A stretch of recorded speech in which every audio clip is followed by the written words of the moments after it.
ખેડૂત ભાઈઓ, આજના એપિસોડમાં આપણે ચર્ચા કરીશું આપણી કપાસની ઉપજના સુધરેલા ભાવો પછી હવે છેલ્લા 2-3 દિવસ દરમિયાન આપણા કપાસના બજાર ભાવ પર આવનારા દિવસોમાં થોડી નકારાત્મક અસર કરી શકે એવા જે કારકો આકાર લઈ રહ્યા છે એ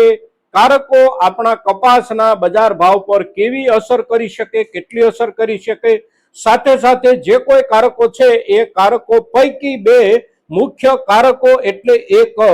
સંજોગો સર્જિત કારણ અને એક વ્યવસ્થા સર્જિત કારણ, અને સંજોગો સર્જિત કારણ કયું છે એની અસર કેટલી થાય અને વ્યવસ્થા સર્જિત કારણ કયું છે એની અસર કેટલી થાય, આ મુદ્દાઓની એક વિસ્તૃત ચર્ચા અને ખાસ કરીને આપણા કપાસના વર્તમાન બજાર ભાવના થોડા ચિંતાજનક માહોલ તરફ જતા જોવાના જે સંજોગો ઉભા થઈ રહ્યા છે, આ સંજોગોની ચર્ચા એટલે આજની આપણી કપાસ ઉપજના બજાર ભાવની સાથે ટકરાનારા નવા કારણોની ચર્ચા. મિત્રો, તો આજના આપણા આ એપિસોડમાં, આ વિડીયોમાં આપ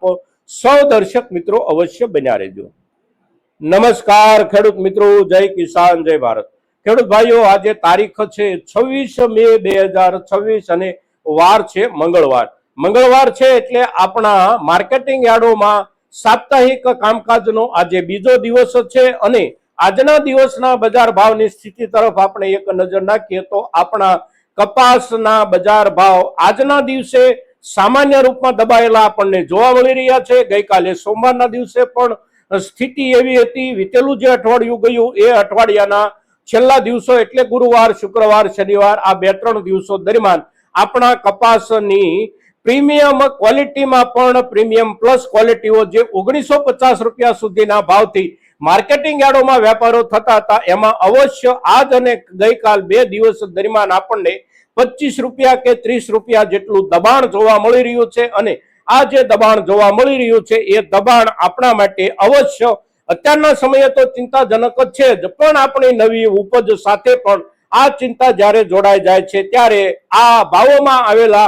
દબાણ સાથે જોડાયેલા જે મુખ્ય 2 કારણો છે એ 2 કારણો પૈકીનું એક કારણ જે છે એ છે સંજોગ સર્જિત કારણ, અને સંજોગ સર્જિત કારણોને લઈને જ આપણા કપાસના ભાવોમાં છેલ્લા 3 મહિના દરમિયાન સુધારો બનતો રહ્યો હતો અને બનતો રહેલો સુધારો એટલે આપણી ઉપજને 3 મહિના પહેલાના બજાર ભાવ અને આજના બજાર ભાવના લેવલની સાથે આપણે સરખાવીએ તો 25 થી 27% જેટલો જે ભાવમાં સુધારો આપણને મળ્યો એની સાથે જોડાયેલા કારણો સંજોગો દ્વારા ઉભા થયેલા કારણો હતા. અને સંજોગો જે હતા એ સંજોગો એટલે ઈરાન અમેરિકા વચ્ચેનું યુદ્ધ. ઈરાન અમેરિકા વચ્ચેના યુદ્ધના કારણે સૌથી પહેલી અસર થઈ ટ્રાન્સપોર્ટેશનના ખર્ચના રૂપમાં, અને બીજી જે અસર થઈ એ અસર થઈ ડોલર સામે ઘસાતા જતા રૂપિયાના કારણે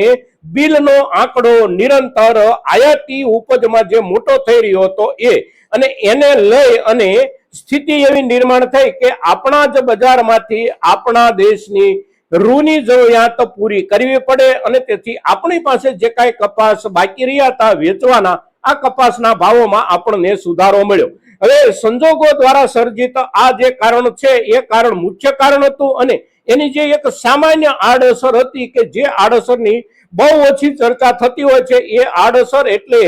આપણે ત્યાં કપાસમાંથી જેવી રીતે કાપડ કપડું બનતું હોય છે એવી જ રીતે કાપડ કપડું બનાવવાના ઉદ્યોગમાં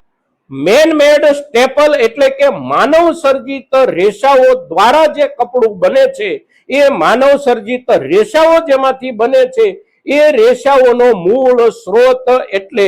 પેટ્રોલિયમ પેદાશો, અને પેટ્રોલિયમ પેદાશોના ભાવમાં જે વધારો થયો, ઝડપી વધારો થયો, એની અસર ટ્રાન્સપોર્ટેશન ઉપર તો અવશ્ય થઈ, પણ સાથે સાથે મેન મેડ સ્ટેપલ ઇન્ડસ્ટ્રીઝ જે હતી એનો ખર્ચ વધ્યો અને એનો ખર્ચ વધવાના કારણે નેચર મેડ સ્ટેપલ એટલે કે કુદરત સર્જિત રેસાઓ પૈકીના મુખ્ય કુદરત સર્જિત રેસાઓ એટલે કપાસના તારના આંતરરાષ્ટ્રીય બજારમાં પણ ભાવો સાથોસાથ અવશ્ય વધતા રહ્યા હતા. એટલે આપણા દેશની અંદર ક્યાંયથી સસ્તું રૂ ન આવી શકે એવા જે સંજોગો સંપૂર્ણપણે તૈયાર થયા, એના કારણે આપણા કપાસના ભાવોમાં આ દરજ્જાના સુધારાની અસર આપણને જોવા મળી. હવે અત્યારે છેલ્લા ગયા અઠવાડિયાના 3-4 દિવસ દરમિયાન ઈરાન અને અમેરિકાની વચ્ચે યુદ્ધ વિરામની એક પ્રગતિકારક ચર્ચાઓ જે શરૂ થઈ અને એ ચર્ચાઓ અંતર્ગત બંને દેશો થોડા બાધી અને થાક્યા હોવાના કારણે આખરે શાંતિ ચર્ચા માટે તૈયાર થયા અને યુદ્ધ અટકાવી દેવાના નિર્ણયો સુધી જ્યારે પહોંચ્યા ત્યારે એની અસરો સીધી ક્રૂડ ઓઇલના ભાવો ઉપર પડી છે. અને ક્રૂડ ઓઇલમાં ગયા અઠવાડિયાના છેલ્લા દિવસ એટલે કે શનિવારના દિવસે, રવિવારના દિવસે અને સોમવારના દિવસે પણ બજારમાં ઘસારો બેઠો છે. અને 2-3 દિવસ દરમિયાન આપણે જોઈએ તો ક્રૂડ ઓઇલના ભાવમાં આંતરરાષ્ટ્રીય બજારમાં 10% થી લઈને 11% જેટલો ઘટાડો બેસી ગયો છે. એટલે એની અસર આપણા કપાસના બજાર ભાવ પર સામાન્ય રૂપમાં આપણને જોવા મળી રહી છે. સાથે આપણે જે વ્યવસ્થા સર્જિત દબાણની ચર્ચા કરીએ છીએ, એ વ્યવસ્થા સર્જિત દબાણના સંજોગો એટલે આપણા દેશના કાપડ ઉદ્યોગ સાથે જોડાયેલી જે લોબી છે, એટલે કે સ્પિનિંગ ઇન્ડસ્ટ્રીઝ હોય કે વિવિંગ ઇન્ડસ્ટ્રીઝ હોય કે તૈયાર કપડાનો વેપાર વિશ્વના દેશો સાથે કરનારા લોકો હોય કે આપણા દેશની અંદર તૈયાર કપડું વેચતા આપણા દેશના કાપડ ઉદ્યોગનો પ્રવાહ હોય, આ બધા તરફથી સરકારને એક દબાણપૂર્વકની રજૂઆતો છેલ્લા કેટલાક દિવસોથી એટલે કે આપણા કપાસના ભાવોમાં થોડો વિશેષ વધારો જ્યારથી બન્યો છે ત્યારથી દબાણ ઊભું કરવાનો પ્રયાસ ચાલી રહ્યો છે કે અત્યારે હજી પણ આપણે ત્યાં રૂ આયાત પર જે 11% કસ્ટમ ડ્યુટી લગાડેલી છે સરકાર તરફથી જાન્યુઆરી મહિનાથી, એ કસ્ટમ ડ્યુટી દૂર કરવામાં આવે. કારણ કે સ્થાનિક બજારમાં રૂની ગાંસડીઓના ભાવમાં જે વધારો થયો છે એ વધારાને થોડો નિયંત્રિત કરવા માટે અને સસ્તું રૂ અમે મેળવી શકીએ એટલા માટે આંતરરાષ્ટ્રીય બજારમાંથી અમે રૂ આયાત કરી શકીએ અને રૂ થોડું સસ્તું આયાત કરી શકીએ એટલા માટે આ 11% ડ્યુટી જે છે એ જો દૂર થઈ જાય તો ટ્રાન્સપોર્ટેશનનો વધેલો ખર્ચ અને આંતરરાષ્ટ્રીય બજારમાં વધેલા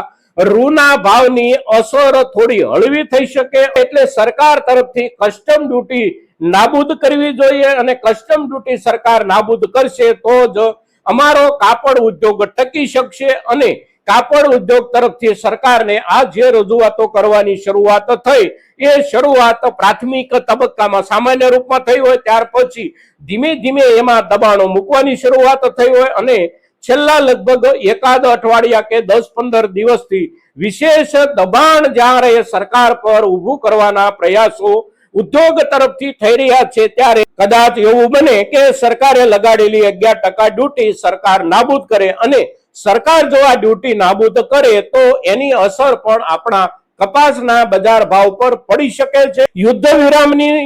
સ્થિતિનું ચિત્ર તો અવશ્ય આકાર લઈ જ રહ્યું છે, પણ સાથે આપણા દેશની સરકાર રૂ પરની 11% કસ્ટમ ડ્યુટી જો નાબૂદ કરે તો બંનેની અસર આપણા કપાસના બજાર ભાવ પર પડી શકે છે. મિત્રો, પણ અત્યારે વર્તમાનમાં જે સ્થિતિ છે એ સ્થિતિ બજારમાં દબાણના રૂપમાં આપણને જે કાંઈ જોવા મળી રહી છે એ સ્થિતિ માત્ર ને માત્ર બજારની એક આ પ્રકારની કલ્પનાઓના આધારે છે. આ કલ્પનાઓ જો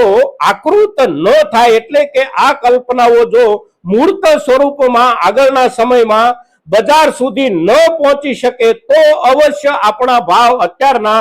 લેવલે જળવાઈ રહી શકે છે. પણ આ બંને કારણો પૈકી એકાદ કારણ સીધું વ્યવહારુ રૂપમાં અસરકારક સાબિત થઈ જાય તો એક કારણ પૂરતી અસર થાય અને બંને કારણો એક સાથે અસરકારક રૂપમાં અમલમાં આવી જાય તો બંને કારણોની અસર પણ થઈ શકે છે આપણા કપાસના ભાવ પર. એટલે અત્યારના આપણા કપાસના બજાર ભાવની સ્થિતિની સામે ઉભા થયેલા કેટલાક નવા કારણોની આપણે જ્યારે ચર્ચા કરીએ છીએ ત્યારે આજની આપણી કપાસના બજાર ભાવ સંબંધિત આ અગત્યની ચર્ચા મહત્તમ ખેડૂતો સુધી પહોંચે એને માટે આપ સૌના પ્રયાસોની અપેક્ષા સાથે જય કિસાન, જય ભારત.